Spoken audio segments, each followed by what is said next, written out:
আলহামদুলিল্লাহ। আর দুপুরের খাবারের ব্যাপারে কিছুটা ডাক্তারদের পক্ষ থেকে বাধ্যবাধকতা আছে, কারণ আপনাদের যে অপারেশন হবে সেই অপারেশনের জন্যই আপনাদের এই সময়ে খাবারটা একটু রেস্ট্রিক্টেড। ইনশাআল্লাহ আল্লাহ রিজেক্ট দিলে এটার পরে আপনারা খাবেন আর। তো আপনাদের দুশ্চিন্তার কোনো কারণ নাই। যেভাবে মেডিকেল ক্যাম্প হয়েছে, কষ্ট করে এসেছিলেন, আমরা বাছাই করেছিলাম, বৃষ্টির মধ্যে আপনারা এসেছিলেন। এখন আজকে এখানে অপারেশন করিয়ে দেওয়া হবে আপনাদের। আমরা অ্যাম্বুলেন্স দিয়ে নিয়ে এসেছি, তাই না? আবার আমাদের অ্যাম্বুলেন্সই আপনাদেরকে পৌঁছে দেবে। আমরা এটা কেন করছি? আল্লাহ তাআলা কোরআনে একটা আয়াত বলেছেন, মূলত ওই আয়াতের শিক্ষা আমরা বাস্তবায়ন করার জন্য করছি। আল্লাহ কোরআনে বলেছেন, আউযু বিল্লাহি মিনাশ শাইতানির রাজিম, কুনতুম খায়রা উম্মাতিন উখরিজাত লিন-নাস, তোমরাই সর্বোত্তম জাতি। মানুষদেরকে আল্লাহ বলেছেন, মুসলমানদেরকে বলেছেন, তোমরাই সর্বোত্তম জাতি, তোমাদেরকে মানুষের কল্যাণে পৃথিবীতে আনা হয়েছে। পৃথিবীতে এসে খালি আমরা নিজেরা, যার সামর্থ্য আছে, যার তৌফিক আছে, সেই শুধু খাবে, সেই শুধু চিকিৎসা পাবে, সেই শুধু আনন্দ করবে, আর বাকিরা শুধু তীর্থের কাকের ন্যায়, দর্শনার্থীর ন্যায় শুধু দাঁড়ায় থাকবে, এটা ইসলাম বলে না। ইসলাম বলে যে আপনাকে যদি আল্লাহ একটু সামর্থ্য কম দিয়ে থাকেন, যাকে বেশি দিয়েছে তার সম্পদে যাকে কম দেওয়া হয়েছে তার অধিকার আছে। আল্লাহ কাউরে বেশি দেন আর কাউরে কম দেন, পরীক্ষা করেন। কম দিয়ে পরীক্ষা করেন আপনি সবর করেন কিনা, তাইলে কিয়ামতের দিন অনেক বড় যাজা পাবেন। আর বেশি দিয়ে পরীক্ষা করেন যে সেইটা তার নিজের মনে করে না আল্লাহর মনে করে, যাদের কম দেওয়া হয়েছে তাদেরকে শেয়ার করে। বুঝতে পারছেন কিনা?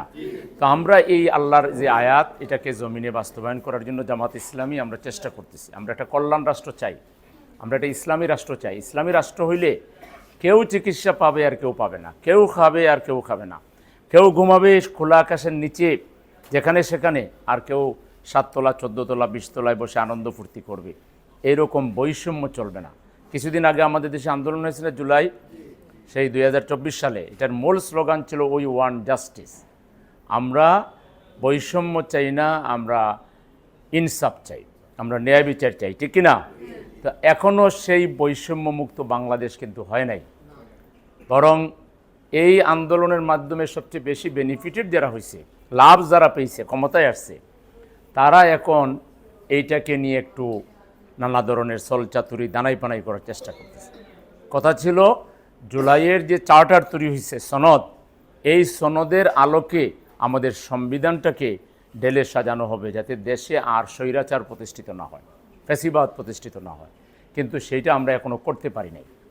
তো করতে পারি নাই বলে আমরা কি চুপচাপ থাকবো? সেটা না হওয়া পর্যন্ত আমরা ভয়েস রেজ করব, আমরা মানুষকে জানাবো, আমরা আমাদের ভূমিকা পালন করব। এবং আসলে যতক্ষণ পর্যন্ত কোরআন প্রতিষ্ঠাকারী, ইসলাম প্রতিষ্ঠাকারী একটা দল, একটা শক্তি বাংলাদেশের ক্ষমতায় না আসবে, ততক্ষণ পর্যন্ত কেউ ইনসাফ কায়েমও করতে পারবে না। সেজন্য জামাতের যে প্রচেষ্টা, জামাত যে কল্যাণ রাষ্ট্র কায়েম করতে চাচ্ছে, এই প্রচেষ্টাকে আরও শক্তিশালী করতে হবে। দেখেন, আমরা ক্ষমতায় যাই নাই, কিন্তু আমরা এই পর্যন্ত ঢাকা শহরে কত হাজার হাজার রোগীকে চিকিৎসা দিচ্ছি। কারণ আজকে চিকিৎসা ব্যবস্থা বাংলাদেশে অপ্রতুল। সরকারি চিকিৎসা তো কোনো মানের মধ্যেই পড়ে না, তার মধ্যে আবার দুর্নীতি।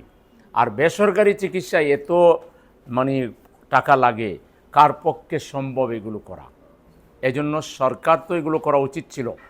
কল্যাণ রাষ্ট্র হইলে ওই সরকারই এই ধরনের লোকদের ব্যবস্থাগুলো করত। যেহেতু কল্যাণ রাষ্ট্র নাই আর আমরা করতে চাচ্ছি, এই জন্য আমরা ক্ষমতায় যাওয়ার আগেই এই ধরনের কাজগুলো করে যাচ্ছি, যাতে করে আমরা ক্ষমতায় গেলেও একই কাজ করতে পারি।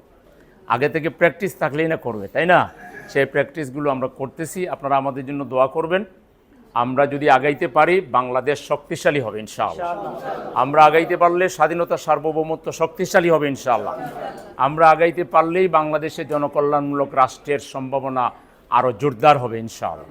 তো আপনারা কষ্ট করে আসছেন আমাদের দাওয়াতে, আপনারা এই কষ্টের জন্য আমরা কিছু করার নাই, কারণ আপনাদের আরামের জন্যই আমরা কষ্ট দিচ্ছি, তাই না?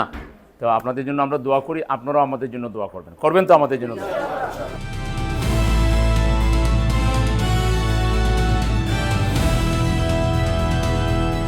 দিনাজপুর টিভি, মানুষের জীবনের কথা বলে।